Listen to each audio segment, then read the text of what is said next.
ছাত্র জনতার আন্দোলনের মুখে প্রধানমন্ত্রীর দায়িত্ব ছেড়ে পদত্যাগ করেছেন শেখ হাসিনা। এরপর দেশে ঘুরেছে ক্ষমতার পালাবদল। রাষ্ট্রপতির আদেশে ভেঙে দেওয়া হয়েছে সংসদ, যার কারণে সংসদ সদস্য পদে হারিয়েছেন ক্রিকেটার সাকিব আল হাসানও।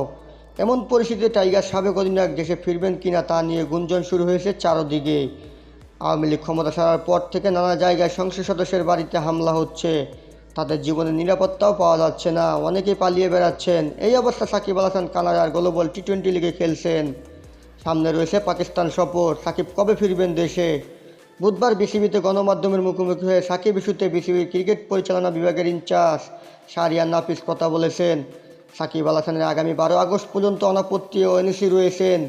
13 আগস্ট তার দেশে আসার কথা বা আমাদের কাছে রিপোর্ট করার কথা। যদিও কিছুদিন সময় রয়েছে, তাই তার সঙ্গে আলোচনা করেই তার পরিকল্পনা কি জানার চেষ্টা করব।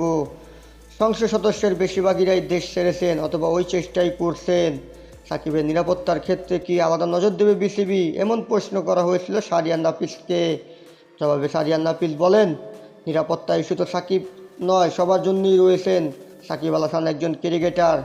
রাষ্ট্রপতির আদেশ অনুযায়ী সাকিব কিন্তু এখন আর সংসদ সদস্য পদে নেই। আমরা যেহেতু 12 আগস্ট পর্যন্ত তার এনওসি রয়েছে, এরপরই তার যোগ দেওয়ার কথা। ক্রিকেট বোর্ড নির্বাচক প্যানেল কিন্তু এখনও পাকিস্তান সিরিজের জন্য দল ঘোষণা করেননি। যখন ওরা দল ঘোষণা করবেন তখন বোঝা যাবে। তিনি যদি দলে থাকেন তাহলে ওরকম ভাবনা, না থাকলে আরেক রকম। সাকিব আদৌ দেশে ফিরবেন কিনা তা নিয়ে রয়েছে যথেষ্ট শঙ্কা। টাইগার অলরাউন্ডার আওয়ামী লীগের রাজনীতির সাথে যুক্ত ছিলেন। সরকার পদত্যাগ করার কিছুটা কোণঠাসায় পড়েছেন তারা। এমন অবস্থায় বাকি সদস্যরা যেখানে দেশ ছেড়েছেন, অন্য দেশে চলে যাওয়ার চিন্তা করছেন, সেখানে সাকিব দেশে ফেরা নিয়ে সংশয় থাকা স্বাভাবিক।